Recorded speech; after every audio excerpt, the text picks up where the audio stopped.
talking about how Trump is the world leader, he's leader of the free world. A Washington Post article recently stated that Trump almost spews out 12 lies a day. Now, let's talk about this in a global scenario. A leader that is being claimed as, lying left, right, and center. How is that creating a trust deficit? And how is that impacting in real-time politics?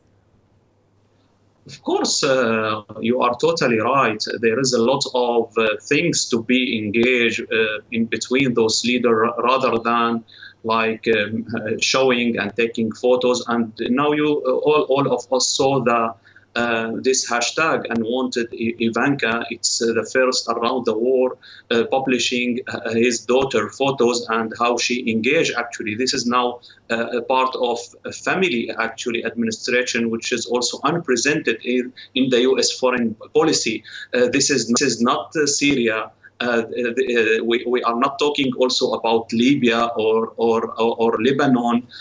This is should be on the top democratic countries, which is accepted by the American. And we saw now high level of criticism in between this hashtag and going back to the crisis around the world. This should be actually where is the leader proof themselves. Iranian engagement, and I disagree with your guest actually.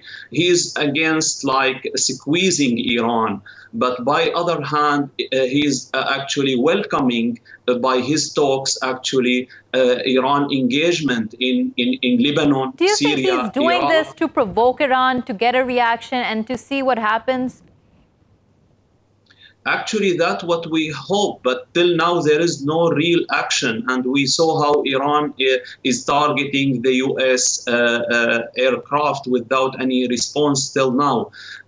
This talking, actually, we are thinking that this will lead to other types of negotiation only. There is no response to Iran. Otherwise, a response Iran should be at the first stage in Syria, whereas the Iran expand and reach to the Mediterranean Sea actually through Syria and through with Hezbollah. Here is the real action actually should be taken. Right. And Mr. Ghani, something I do want to talk about is the fact that when the narrative about any policy is coming out of the United States, can the people trust it? I mean, it seems like there is a rift undergoing in the administration itself.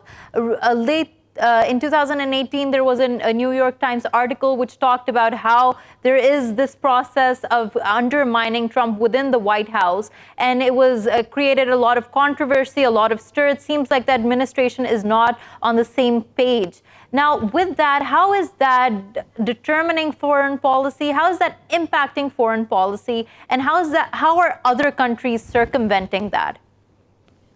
Of course, that hit your credibility as the largest power all around the world, and that's affect your allies as well. We are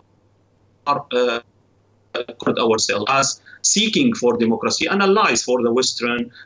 They should support us. But let me give you a very clear example about what's going on in using the chemical weapons, which is mass destruction weapons all around the world. And here should be a total engagement. There is promises not only from the U.S. administration, but as well from the UK and France. If the Assad regime use the chemical weapons again, there is decisive action should be implemented. But where is this action? Assad is used the chemical weapons 1 month ago in Latakia, and there is only statement that okay, we have indicated the chemical weapons. Assad, the OPCW team entered Syria without any action or reaction from the United States foreign policy. Right.